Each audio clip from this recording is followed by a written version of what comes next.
How's it going, people? Welcome back to the channel. Welcome back to Box to Box. Hope everyone is all good and well. Make sure you hit the like button. Let's get it up to 1,000 straight away. It's another big game. They're all big games leading up to the end of the season now. And next up is Everton, an Everton side that recently put, us to the sword 1-0 at their ground. So it's a bit of revenge on the cards. But as always, I've got my guy, Mike, with me from the Blue Boys Network. Mike, what are you saying, my bro? It's been a while. Yeah, man, it's been a while. It's scary, and this season, last season, scary.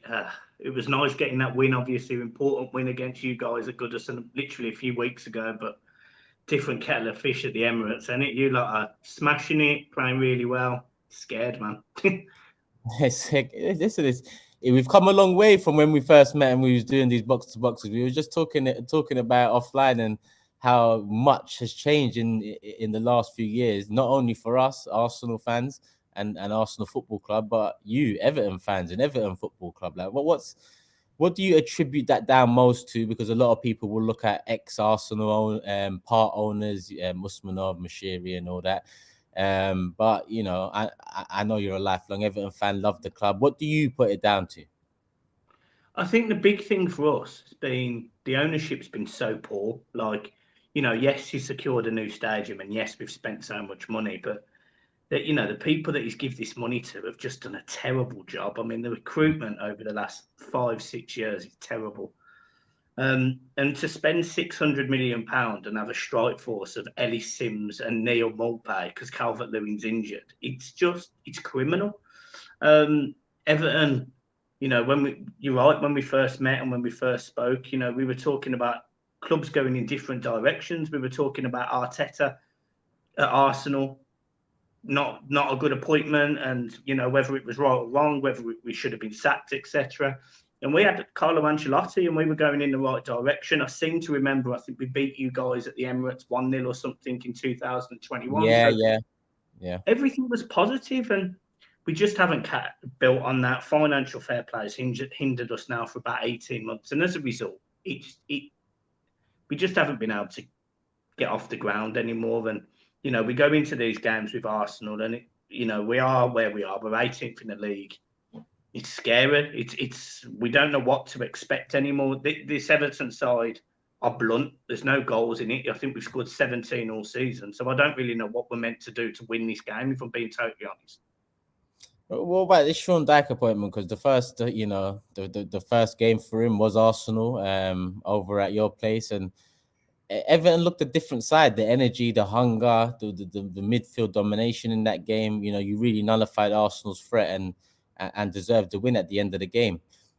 But since, it's been a couple losses and one win sandwiched in between, I believe. And the most recent one being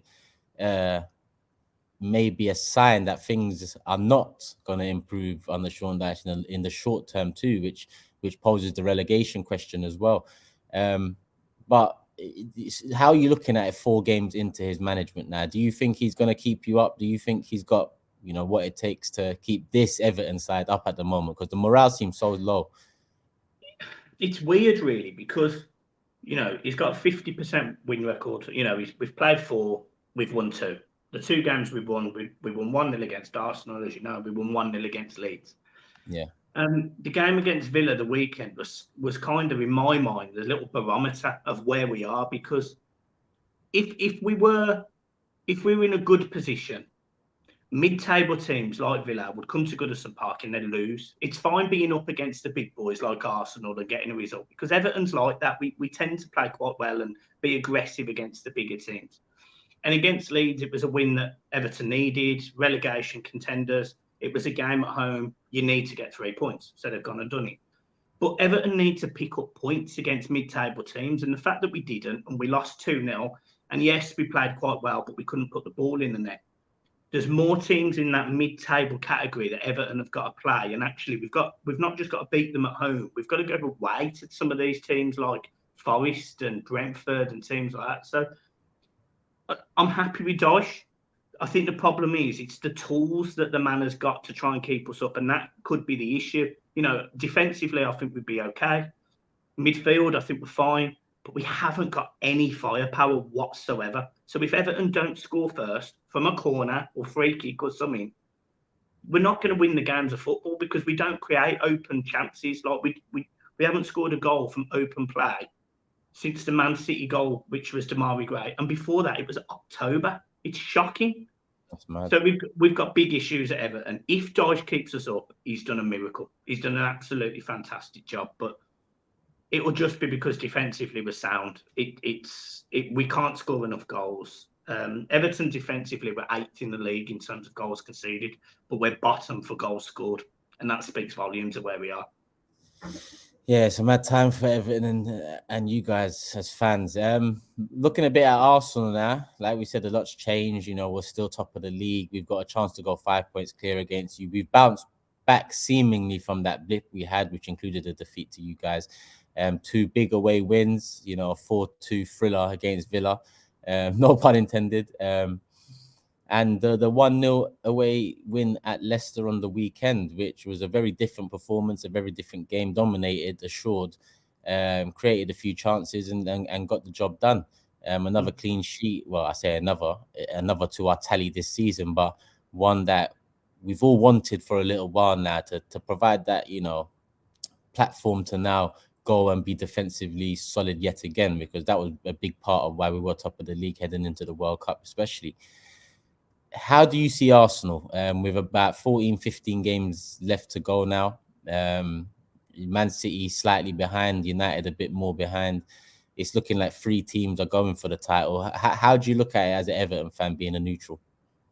Yeah, I mean, Arsenal, not only have they had this little blip and they seem to have come out of it, they've actually been really good at times. You know, the football you've played this season has been fantastic. Yes, you had that blip against Everton, and then I think there was a draw at home. Brentford, yeah. And then I think so. I think over the last 4 games, I think you've got 2 draws and a defeat. So that's the only positive Everton can take into it. Can we go and get something? And if you know, if that's the case, great. If they haven't, then I think what's really good about Arsenal this season is they have shown resilience and they've shown goals from different areas of the pitch. You know, Odegaard's grown up. Martinelli's been good. I think he's a goal short of 10 this season, which in the league, which would be a great result for him. Saka's played at times really, really well, created chances. And we're still forgetting that this Arsenal team don't have Gabriel Jesus and haven't had him now for a few months or whatever it is. You know, So this Arsenal team looks complete. Xhaka, who, again, me and you have spoke about on here a few times, and at times it's been a positive conversation, at times it's been a negative conversation. He seems to have pulled his socks up this season, and defensively, you look solid. So Arteta has done a sensational job at putting all of this together after a lot of criticism, a lot of fans outward saying, look, he weren't good enough. I said he weren't good enough. I think a lot of Arsenal fans said he weren't good enough. And if he has the mentality to get this Arsenal side over the line for the first league winning, what is it, 12 years, 15 years, whatever it is? 19 years. 19 years, there you go. It is a sensational result for Arteta. And look, on a side note, I really hope Arsenal win the league. I've always had respect for Arsenal. They're a club that I see similar to ourselves, a proud history, a godfather of English football in terms of, you know, the heritage, a club that I massively respect. And I do hope that this Arsenal side have got it in here to just keep going. I think tomorrow you push us apart. I think you push us aside easily. And I think you go on. Think it's a 5-point gap. It's yours to lose. We've seen it before. We saw it the season Leicester won the league. We saw Arsenal fall apart a little bit. But this season's a big telling point of Arteta. If he can get you to win this league this season, then he's definitely been a phenomenal appointment. If you finish top 4, I think it's a good season. But at this point, you've got to be aiming for the league, haven't you? And you've done so well. I really, really, really think that the biggest area that is improved Arsenal is defensively, because you've always looked a little bit weaker. Saliba's come in, bit solid. You've got options at the back now. Yeah, I think it's Arsenal's to lose, if I'm being honest. Yeah, and obviously you don't sound too confident about tomorrow. In terms of Arsenal's lineup, like last game we played Trossard up top, Martinelli on the left, Saka on the right. Partey might be back. You know, Arteta spoke about him returning to training and not having enough of that prior to the Leicester game, hence why he was on the bench.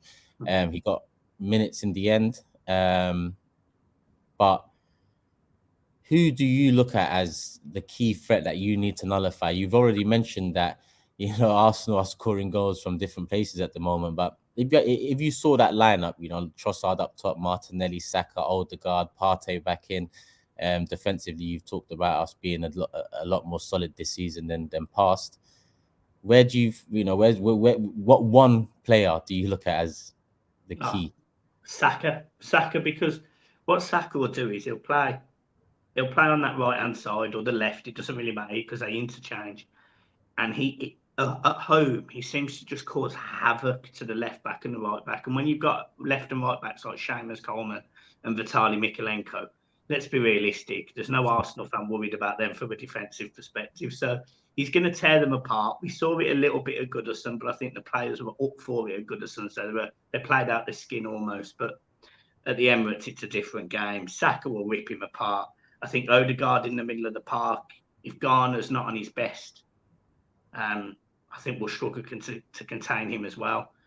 Pickford's got to have a fantastic game. Trossard always scores against Everton away when we're away from home. So when we've been at Brighton, he's always scored. So, mate, that bodes well. I didn't check that one out. Mate, honestly, I'm expecting this to be bad. The only thing that we've got, I think Sean Dyche hasn't got an horrendous record against Arsenal, so maybe he knows how to play Arsenal or whatever. But Arteta's won 1 in 6 against him, I believe.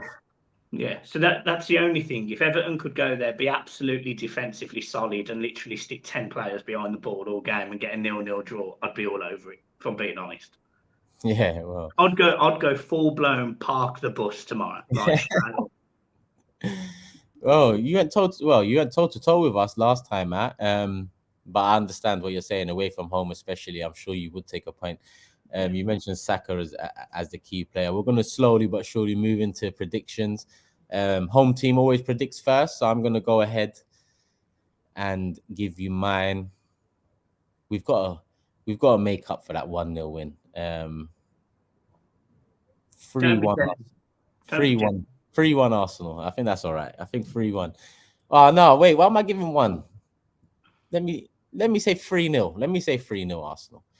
I think I went with something different on Forever Arsenal, but yeah, I'm feeling like a 3-0 today. What about you? What do you think it's going to turn out like? Yeah, 3-0. I said it in videos I've done since. I think Everton, it sounds bad, just like we did at Anfield. We just need to get this game out of the way because, no disrespect, going into Arsenal and getting results is not where Everton are going to stay up because we're not going to go and get results there. We've got to get out of Arsenal fairly unscathed, not take the battering as a confidence blast, and go into games against Forest and Brentford, which we've got coming up, and take 6 points. That's what Everton have to do. So just want to get this game out of the way. If it's 3-0, fine. 4-0, I ain't bothered. If it starts getting to 4 or 5-0, we're expecting it. We lost 5-1 last season, so why not?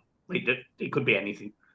Yeah, lost 5-1 a couple times in the last 5 at the Emirates, but you mentioned the 1-0 win a couple years ago. Aside from that, 4 Arsenal wins.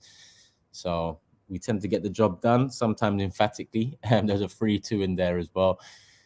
But we're both going 3-0. Yeah, it's painful times for you, Mike. But listen, let them know where they can find you, your YouTube channel. I'm going to tag it in the title anyway, but talk to them, and where can they find you socials as well?